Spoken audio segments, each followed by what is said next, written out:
Hello students, welcome again all of you in your geography classes, and I hope all of you are doing your learning work sincerely. So let's start today's topic, that is primary activities, and this is the part of first book, and in this chapter we are going to read about the various primary activities.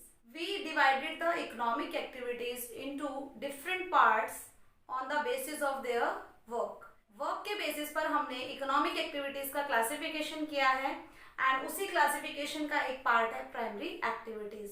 So those activity which are perform to profit, for payment, profit के लिए या payment के लिए जो भी activity करी जाती है उन्हें हम इकोनॉमिक एक्टिविटीज कहते हैं. So primary activity is also an economic activity, and in primary activity the natural resource are directly used.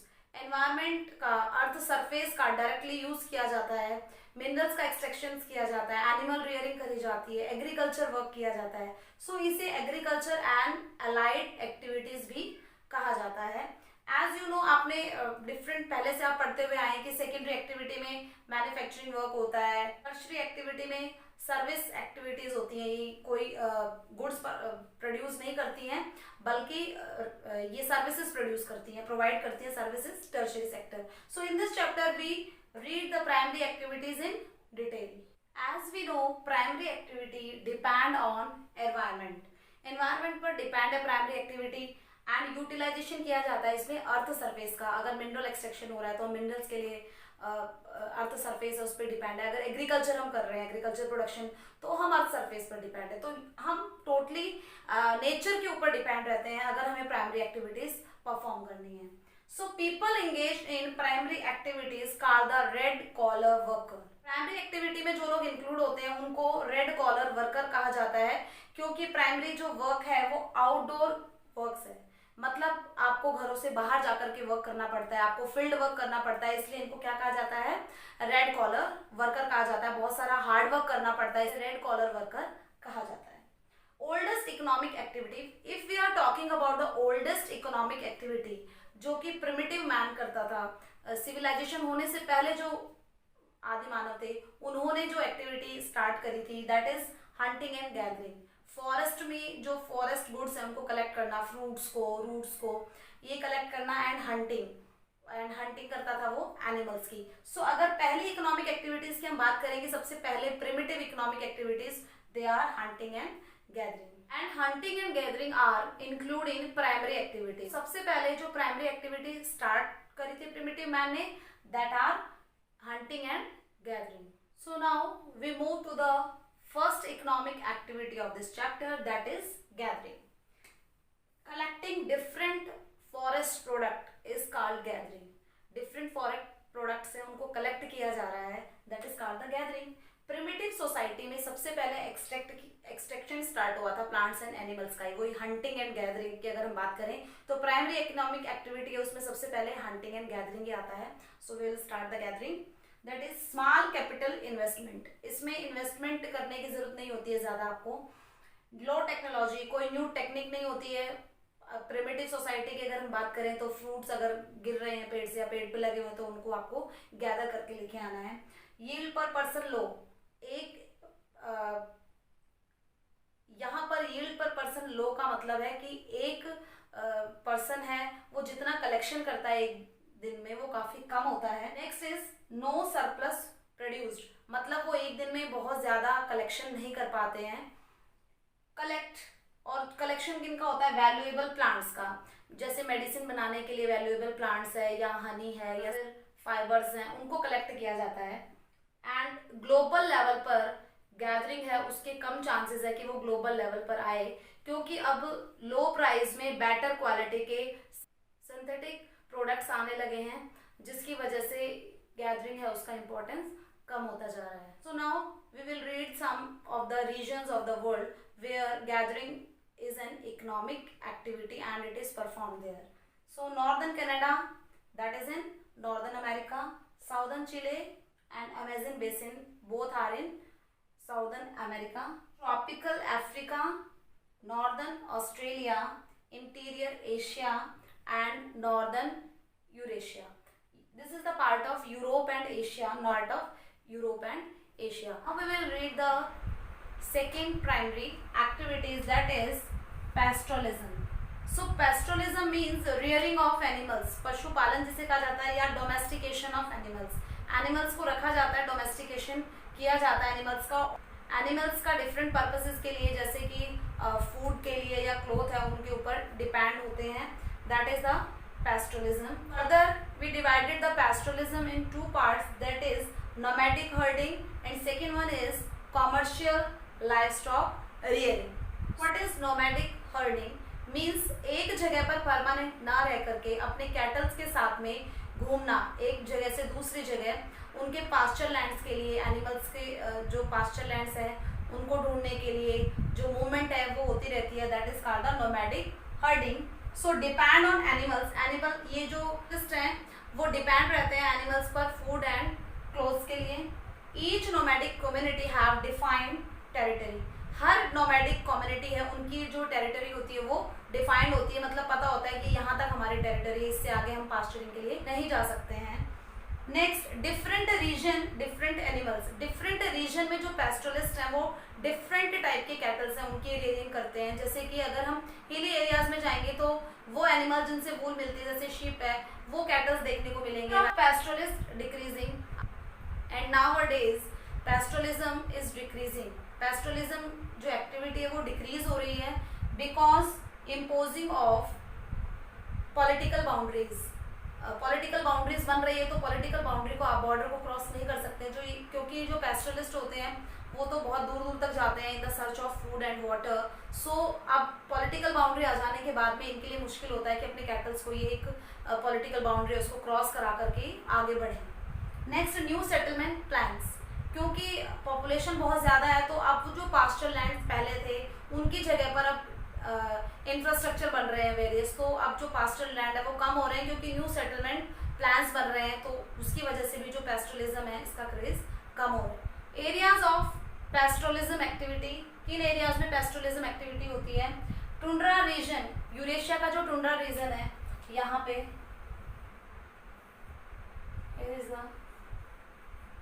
Eurasia का टुंड्रा रीजन है यहाँ पर. देन नॉर्थ अफ्रीका का Atlantic shore. North Africa, this is Africa and this is northern shore. Atlantic ocean का Nordic shore, Atlantic ocean का जो northern shore है Africa में वहाँ पर. Then south west Africa, in this region pastoralism की process होती है. And Mongolia and central China. और एशिया की अगर हम बात करें तो एशिया में China and Mongolia, eastern Asia का पार्ट है वहाँ पर होती है. And island of Madagascar. And south Africa के पास में मेडागास्कर आइलैंड है, वहाँ पर भी पैस्टोरलिज्म एक्टिविटी परफॉर्म की जाती है. So these are some regions of the world where pastoralism activity is performed. Second type of pastoralism is commercial livestock rearing. Commercial livestock rearing is in organised way. ये organised वे में की जाती है. Investment capital intensive कहा जाता है इसे, क्योंकि इसमें इन्वेस्टमेंट किया आपने, बहुत सारे जो एनिमल्स हैं उनको परचेज करने के लिए बहुत सारा पैसा लगा रखा है. एंड जो एनिमल्स से जो प्रोडक्ट्स मिलते हैं आप उसको सेल करते हैं फर्दर आगे फॉर इकोनॉमिक पर्पस. आप पैसा कमाने के लिए उन प्रोडक्ट्स को सेल करते हैं. Practice on permanent ranches. बड़े बड़े जो फार्म्स हैं वहाँ पर परमानेंट, वहाँ पर रह करके. नोमैडिक में क्या था कि वो मूव होते रहते हैं, एक जगह से दूसरी जगह वो मूव होता रहता है, उनका मूवमेंट होता रहता है. लेकिन जो कॉमर्शियल लाइवस्टॉक रियरिंग है इसमें परमानेंट रेंचेस का मतलब है कि बड़े बड़े जो फार्म्स हैं वहाँ पर परमानेंटली वहीं पर रह करके एनिमल रियरिंग करी जाती है. इसमें जो फार्म्स आर फेंस्ड, मतलब बाउंड्री कर दी जाती है, फेंसिंग कर दी जाती है उस परमानेंट फार्म्स की. And one type of animal is Rudyard. एक एक टाइप के जो एनिमल्स हैं उनको रियर किया जाता है. सपोज करिए काऊ रखी जा रही है, बफेलोज रखी जा रही हैं मिल्क के लिए, मिल्क प्रोडक्ट्स के लिए. And scientific basis genetic improvement. Scientific basis use किए जाते हैं किस तरह से एनिमल रियरिंग करनी है, कैसे वहाँ पर हाइजीन प्रॉपर रखना है, कैसी मशीन्स यूज करनी है. जेनेटिक इम्प्रूवमेंट मतलब एंड डिसीज कंट्रोल. एनिमल्स में डिसीज ना आए, क्योंकि एक एनिमल में डिसीज आएगी तो सारे जो एनिमल्स हैं वो डिसीज की वजह से मर भी सकते हैं, इसलिए डिसीज को कंट्रोल किया जाता है, ध्यान दिया जाता है उन पे. एंड जो एनिमल्स हैं उनकी हेल्थ पर स्पेशल फोकस किया जाता है, and this is the commercial livestock farming. And some of the regions for commercial livestock farming are USA, Argentina, Uruguay, south west Africa, parts of Russia, Australia and New Zealand. यहाँ पर large scale पर domestication किया जाता है animals का, और उनके जो एनिमल्स प्रोडक्ट्स हैं, डेयरी प्रोडक्ट्स हैं, उनको मार्केट में सेल किया जाता है। और ये जो वर्क है ये लार्ज स्केल पर होता है, लार्ज इसमें कैपिटल इन्वेस्टमेंट है, मशीन्स का यूज़ किया जाता है, and this is the important economic activity for this regions. After gathering and pastoralism the next primary activity is agriculture. जब हमें प्राइमरी एक्टिविटी पढ़ते थे स्टार्टिंग में छोटी क्लासेस से, तो प्राइमरी एक्टिविटीज़ में हम यही सपोज करते हैं, प्राइमरी एक्टिविटी आते के साथ में हमारे माइंड में आ जाता है कि एग्रीकल्चर जो वर्क होता है that is the primary activity. Yes, agriculture is include in primary activity, but not only agriculture या growing of plants and fruits and vegetables, but also rearing of animals. Agriculture word का मतलब ये नहीं है कि फसलें उगा ली आपने, क्रॉप्स उगाई हैं, वेजिटेबल्स उगाए हैं, फ्रूट्स उगाए हैं, बट एनिमल रियरिंग है वो भी साइड बाय साइड की जाती है एग्रीकल्चर में। So in this chapter we read the agriculture and the types of agriculture all over the world. World में कितने टाइप की एग्रीकल्चर वर्क किया जाता है वो हम इस चैप्टर में पढ़ेंगे।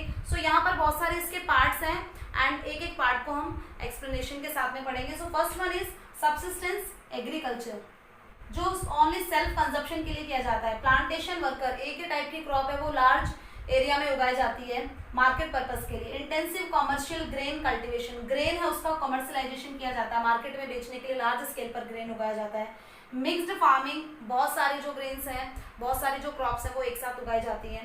डेयरी फार्मिंग, साथ में एनिमल रियरिंग भी करी जाती है एक लार्ज स्केल पर। एंड मेडिटेरियन एग्रीकल्चर, मेडिटेरियन सी के पास में जो एरिया है वहाँ पर मेडिटेरियन एग्रीकल्चर किया जाता है।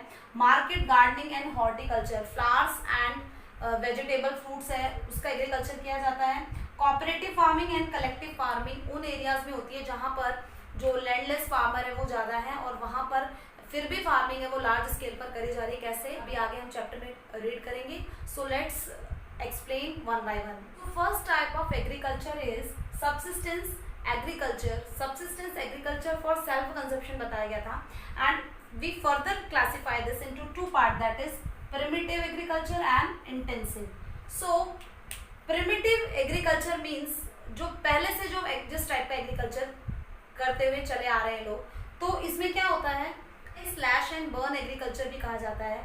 फॉरेस्ट में कोई पीस है, फॉरेस्ट का कोई एरिया है, स्मॉल एरिया, उसको सेलेक्ट किया जाता है एग्रीकल्चर के लिए, फिर उसको वहाँ पर जितने भी बुशेस या ट्रीज हैं उनको कट किया जाता है, फिर उनको बर्न किया जाता है, और जो एशेज होती हैं उनको सॉइल के साथ में फर्टिलिटी बढ़ाने के लिए मिक्स किया जाता है।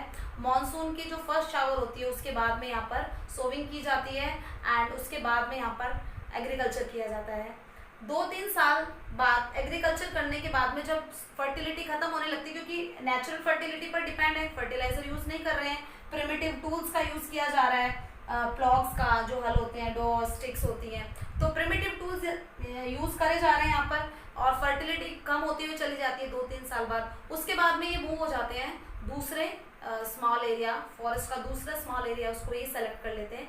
तो ये मूवमेंट होता रहता है, that is called the primitive agriculture and slash and burn agriculture. World के डिफरेंट पार्ट में इसको डिफरेंट डिफरेंट नाम से जाना जाता है, मतलब हर कंट्री में या हर रीजन में स्लैश एंड बर्न एग्रीकल्चर है उसको डिफरेंट नेम से जाना जाता है। जैसे कि नॉर्थ ईस्टर्न स्टेट्स इंडिया में असम, मेघालय, मिजोरम, नागालैंड, यहाँ पर झूमिंग कहा जाता है इस टाइप के एग्रीकल्चर को। जो फॉरेस्ट एरिया होते हैं वहाँ पर इस टाइप का एग्रीकल्चर किया जाता है। सेंट्रल अमेरिका एंड मेक्सिको में इसे मिल्पा के नाम से जाना जाता है, स्लैश एंड बर्न एग्रीकल्चर को, एंड इंडोनेशिया एंड मलेशिया में इसे लदांग कहा जाता है। इंडिया में अगर हम बात करें तो और भी बहुत है, मध्य प्रदेश में बेवार एंड धैया कहा जाता है, राजस्थान में वॉल्टर कहा जाता है, छत्तीसगढ़ में कुमारी कहा जाता है। तो इसके डिफरेंट डिफरेंट ऐसे ही नेम है। तो बुक में क्योंकि नॉर्दर्न ईस्टर्न स्टेट का दिया जाता है, इसे क्या कहा जाता है, झूमिंग कहा जाता है। एंड वर्ल्ड में ये central America, south America, Africa and south east Asia की कंट्रीज में की जाती है primitive agriculture. This is the part of subsistence agriculture. Next one is intensive agriculture. Next part of subsistence farming is intensive subsistence agriculture, and we further classify intensive agriculture into two parts, that is rice dominated and non rice dominated. Intensive subsistence agriculture किन part में होता है? जो monsoon reason है Asia के, जहाँ पर densely populated जो एरिया, जहाँ पर पॉपुलेशन बहुत ज़्यादा है, ऐसे एरियाज में ये वाला कल्टीवेशन, ऐसे एरिया में this type of cultivation is perform. So rice dominated areas कौन से हैं? यहाँ पर स्मॉल लैंड होल्डिंग होती है, यानी कि जो फार्म्स है उनका साइज काफ़ी कम है क्योंकि पॉपुलेशन ज़्यादा है. लेबर इंटेंसिव, और क्योंकि राइस का कल्टीवेशन कर रहे हैं तो लेबर इंटेंसिव क्रॉप यहाँ पर उगाई जाती है, जिसमें काफ़ी लेबर की जरूरत, हार्ड वर्क की ज़रूरत होती है. And yield per unit area is high. जो यील्ड होती है, जो प्रोडक्शन होता है वो हाई होता है पर यूनिट का. नॉन राइस डोमिनेटेड रीजन्स हैं, यहाँ पर इरिगेशन यूज़ किया जाता है. मतलब राइस के लिए बहुत ज़्यादा इरिगेशन की ज़रूरत होती है क्योंकि इन एरियाज़ में इतना वाटर अवेलेबिलिटी नहीं है, इसलिए इनको इरिगेट करके फिर फसलें उगाई जाती हैं. क्रॉप्स कौन सी उगाई जाएंगी राइस के अलावा? ऐसी क्रॉप जिनमें कम वाटर की ज़रूरत होती है, जैसे ज्वार है, बाजरा है. एंड यहाँ के जो फिजिकल फीचर है वो ऐसे हैं कि वो सूटेबल नहीं है, राइस कल्टीवेशन यहाँ पर नहीं करा जा सकता है, इसलिए इनको नॉन राइस डोमिनेटेड रीजन में कैटेगराइज करा गया है. After subsistence farming we will read the plantation agriculture. This is the second type of agriculture. Agriculture का सेकेंड टाइप है प्लांटेशन एग्रीकल्चर. जब एक लार्ज स्केल पर सेम टाइप ऑफ क्रॉप है वो उगाई जाती है, उसे कहा जाता है प्लांटेशन. जैसे कि रबर है, tea, coffee, banana, these are the plantation crops. सबसे पहले जो यूरोपियन कंट्रीज थी, जब उन्होंने ट्रॉपिकल जो कंट्रीज हैं उनको अपनी कॉलोनीज बनाया, तो ट्रॉपिकल कंट्रीज वो हैं जो इक्वेटर के पास में है. अब इक्वेटर के पास में तो वहाँ पर क्लाइमेटिक कंडीशन ऐसी है कि टी, कॉफ़ी, बनाना, रबर, ये इनका प्रोडक्शन अच्छे से वहाँ पर हो सकता है. तो वहाँ पर इन्होंने उनकी जो लैंड थी वहाँ पर प्लांटेशन का वर्क करना स्टार्ट करा, और जहाँ पर लेबर इनको नहीं मिलते थे वहाँ के लिए इन्होंने इनजेंटर्ड लेबर, जो हम पढ़ते हैं कि इनजेंटर्ड लेबर थे, उनको ले जाया गया प्लांटेशन का वर्क कराने के लिए. तो सबसे पहले यूरोपियन जो कंट्रीज थी उन्होंने अपनी कॉलोनीज में प्लांटेशन जो टाइप एग्रीकल्चर का वो स्टार्ट कराया. लार्ज स्केल प्रोडक्शन सिस्टम है ये. जो प्रोडक्शन है वो मार्केट पर्पस के लिए हो रहा है, सेल करने के लिए हो रहा है, इंडस्ट्रीज के लिए हो रहा है. सो जो प्रोडक्शन है वो लार्ज स्केल पर होता है. Mechanised means of farming, machines use करी जाती हैं, टूल्स एंड मशीन्स यूज़ किए जाते हैं. चीप लेबर की इसमें ज़रूरत होती है क्योंकि जो मैनुअली वर्क है वो भी बहुत ज़्यादा होता है इसमें. साइंटिफिक मैथड फॉर कल्टीवेशन के साइंटिफिक मैथड यूज़ करे जाते हैं, जैसे कि फर्टिलाइजर स्प्रेड करना है तो हेलीकॉप्टर स्प्रेड करेंगे, या कोई भी पेस्टिसाइड्स या इंसेक्टिसाइड्स आपने स्प्रेड करना है तो हेलीकॉप्टर्स के थ्रू. मतलब ये क्योंकि लार्ज एरिया है, बहुत ज़्यादा बड़ा एरिया है, तो जो मशीन्स होती है या न्यू टेक्निक्स होती है उनका यूज़ किया जाता है. एंड गुड ट्रांसपोर्ट सिस्टम, और इसके लिए गुड ट्रांसपोर्ट सिस्टम होना बहुत ज़्यादा ज़रूरी है क्योंकि जो भी आपका प्रोडक्शन होगा उसको मार्केट तक पहुंचाने के लिए एक अच्छे नेटवर्क की ज़रूरत है. ट्रांसपोर्टेशन का अच्छे नेटवर्क है वो मस्ट है. कहाँ पर? प्लांटेशन एग्रीकल्चर में, क्योंकि जो भी यहाँ पर प्रोडक्शन होता है उसको इंडस्ट्रीज़ में या मार्केट में पहुँचाया जाता है एक बड़े लेवल पर. तो अभी हमने पढ़ा था कि यूरोपियन जो कंट्रीज़ थी उन्होंने सबसे पहले प्लांटेशन एग्रीकल्चर है वो स्टार्ट करा, और जिन एरियाज़ में उन्होंने स्टार्ट करा यानी कि अपनी कॉलोनीज़ में उन्होंने स्टार्ट करा, फिर बाद में जो कॉलोनीज थी उनको भी पता चल गया कि हाँ हमारे यहाँ पर ये प्रोडक्शन किया जा सकता है, तो वहाँ पर फिर कंटिन्यू रहा प्लांटेशन. तो कुछ यूरोपियन कंट्रीज के बारे में पढ़ेंगे कि कहाँ पर उनकी कॉलोनी थी और कहाँ पर उन्होंने कौन से प्लांटेशन क्रॉप है उसका प्रोडक्शन स्टार्ट कराया. सो सबसे पहले फ्रेंच की जो कॉलोनीज थी, फ्रांस ने अपनी कॉलोनीज बना रखी थी वेस्टर्न अफ्रीका में, और यहाँ पर इन्होंने प्लांटेशन एग्रीकल्चर स्टार्ट किया कॉफ़ी का एंड कोको का. ये जो कोको है ये चॉकलेट बनाने के लिए यूज़ किया जाता है. ब्रिटिशर्स ने अपनी कॉलोनी इंडिया में, श्रीलंका में एंड मलेशिया में बनाई थी, और वहाँ पर इन्होंने plantation agriculture, tea, rubber, sugar cane and banana, या इनका प्लांटेशन वर्क स्टार्ट कराया. America and Spain, Americans and Spanish थे, उन्होंने फिलीपींस आइलैंड पर अपनी कॉलोनी बनाई एंड यहाँ पर कोकोनट एंड शुगर केन है उसका प्रोडक्शन करवाया. एंड जो डच थे उन्होंने इंडोनेशिया को अपनी कॉलोनी बनाया था, यहाँ पर शुगर केन का प्रोडक्शन है, प्लांटेशन वर्क स्टार्ट करवाया. So these are some plantation crop and these are the colonies of these European countries. So it's all about today's session, और आज हमने गैदरिंग, पैस्टोरलिज्म एंड एग्रीकल्चर। और agriculture के भी 2 parts हमने पढ़े हैं। First one is subsistence farming and next one is plantation agriculture. In this session we read these topics, so revise them with the help of notes and do your work on time. Be regular towards your studies, make your timetable and follow it. Students, all of you know about the meditation. Meditation से हमारे concentration power है वो बहुत ज़्यादा strong होती है। आप concentrate कर रहे हैं, टीचर पढ़ा रहे हैं तो आप उनकी बातों की तरफ ध्यान नहीं दे रहे हैं, मतलब आपका कंसंट्रेशन है ही नहीं। सो कंसंट्रेशन को बढ़ाने के लिए आपको 2 मिनट्स 3 मिनट्स और उसके बाद में आप इंक्रीज़ करना 5 मिनट्स 10 मिनट्स मेडिटेशन करना बहुत ज़्यादा ज़रूरी है। मेडिटेशन से आपकी जो मेमोराइजिंग पावर है, लर्न करने की जो पावर है आपकी, वो इंक्रीज़ होती है। आप कंसंट्रेट कर पाएंगे और चीज़ों को आप बहुत अच्छे से समझ पाएंगे। आपकी मेमोरी को शार्प बनाता है meditation. Best of luck for your studies. Stay at your home, stay safe and respect your parents. Thank you.